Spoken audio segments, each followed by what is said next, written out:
Welcome back to Big Sky Buckets. I'm Big Sky, and today we're going to continue our 2024 NBA offseason power rankings going into the 2025 NBA season. And we're going to pick it up with a brand new tier. This one is good teams with major red flags. These teams all should be hovering around 500. As we know, the West is completely stacked. You know, the 12 to 7 seed could all be split up by 3 games or so, honestly, because that was basically what was happening last year. And I think the same will happen this year in the West. So the 12th, 11th, and 10th seeds in the West are going to be in this tier. Let's jump into it. The number 20 team on these power rankings, the 12th seed in the West, I predict will be the Los Angeles Clippers.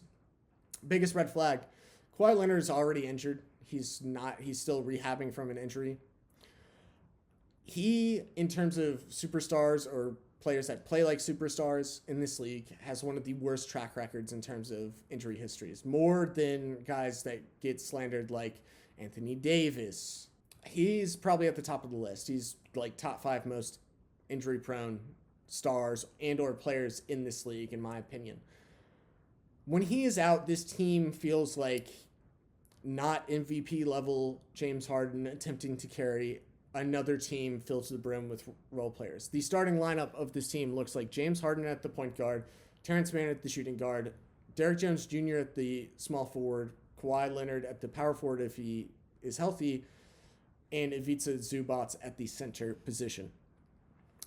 The pros here, they do have Ty Lue coaching, and he is masterful in the regular season with getting a bunch of role players such as these guys to play well above their means. The issue here to me is still one of the things that I haven't heard enough about is the importance of having both Paul George and Kawhi Leonard on a team together for the Clippers the past 4 years. And the main thing to me was whenever one of them would go down, typically the other one would be able to play. Because you lost Paul George for basically nothing and tried to fill his contributions in with role players, I don't think it's going to go as swimmingly as we're the Clippers, we have Ty Lue, we're going to be good no matter what. You guys will be like good, but I think you're going to be closer to the 12th seed than you will to, I don't know, the 8th seed. And look, when you had Paul George and Kawhi and James Harden and they were all healthy, y'all basically won like 50 games last year, if not 50. Losing Paul is going to take a lot of wins off this team. And I do think a couple of other teams in this West got better. And this team actively got worse. And that's kind of my take here. This team is not the worst team in the league. But their years of being a championship caliber team are basically over to me. And their playoff window is starting to decline at an exponential rate. Short story, I don't believe in this team at all. Moving on to number 19, the 11th seed in the West. Feels like a completely different one if the Clippers are an older team. This one is a younger team. I have the Houston Rockets here at the number 19 spot, 11th in the West. I wanted to put this team higher, but the more I thought about it, the more I came to a conclusion. Now, the biggest red flag for this team is simply there's too many good players on it, which sounds weird when I say it out loud.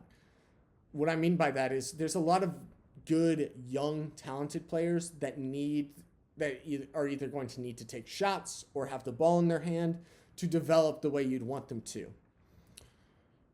The starting lineup looks like, I guess, Fred VanVleet until he's most likely traded at the deadline. I'm not projecting that for this list. I'm just saying I wouldn't be surprised if that happens. Jalen Green at the shooting guard, who needs to take a leap this year and show he can be a consistently good player. There's so many swings between just straight up bad, like, shot selection and, oh my God, this guy is a star. Dylan Brooks at the small forward position, a guy that helps defensively for this team, but his shot selection is maybe the worst on this team. And if he would accept his role finally one of these days, that might actually help with this team that's going to need guys like Reed Shepherd to shoot the ball, Cam Whitmore, etc., and not take away from them. Power forward Jabari Smith Jr., you're hoping for a genuine leap. He's like on a linear path, gotten better over time. He could be most improved candidate, I guess, even though he was a top 3 pick this year, if he actually makes that leap. And then you have Alperen Sengun at the center position, who I really like. But again, to me, one of the other things with having a bunch of good players is there's not any great players so far. Despite how good Alperen Sengun is, he is by no means a great player to me because this team doesn't have a number 1 or even a number 2 scoring option yet. Sengun can take the leap to be that, but there's so much projection and theoreticals around this team that is hard to theorize. My whole thing is I think this team does need a consolidation trade, get some of these guys out of here so you can bring in a number 1 option, and then everything around that guy can develop the way you want it to instead of putting the pressure on either Sengun or Jalen Green, Jabari Smith, Amin, Reed, one of these guys, Cam Whitmore, to be the guy on this team. Because so far, through about 3 years with Sengun and Jalen Green, we have not seen them take the... Like, Sengun has been the closest to being the guy, but I don't know if it's enough yet. So, a lot of questions. There's a lot of guys on this team, and I simply think that of all the teams above them, there's at least 1 to 2 guys on each of those teams that are just simply better than both Sengun and Jalen Green. Therefore, their teams are going to have a more structured offense and hierarchy in general, and I do think that's important in the NBA. Coming in at number 18, the first play-in team in the West are the Los Angeles Lakers. I might be really low on them. I'm sure some people are lower. I'll just give you my takes here. These are my takes. The Lakers did not get better this offseason. They did draft Dalton Knecht, who I think is going to be important. I don't know how important on this one team. I think J.J. Redick will be a good coach. I just don't know if it will be immediately this year. Now, he does have LeBron and AD playing for him, so that might be in his favor. Talking about LeBron and AD now. These guys played 70 games last year. Both have injury histories in the past, 4 years with this team. They both played heavy minutes in the Olympics. It is well documented that guys that play heavy minutes in the Olympics that typically have injury histories end up finding a way to get banged up the following season.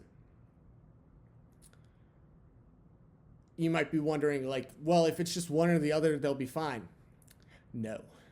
If Anthony Davis... I want to start with the straight-up foundation of this team. If Anthony Davis goes down and there's no trade that is made for the Lakers, this team quite literally is going to suck.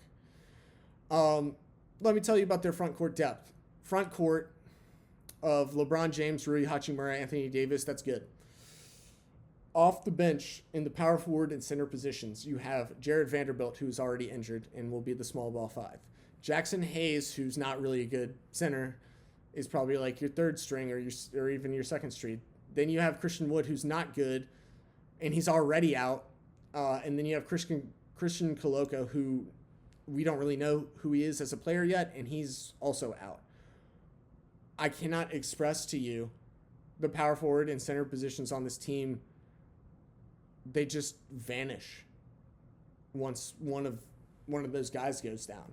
And then with LeBron, of course, LeBron is such a good job. He does such a good job, no matter what, of being a floor raiser.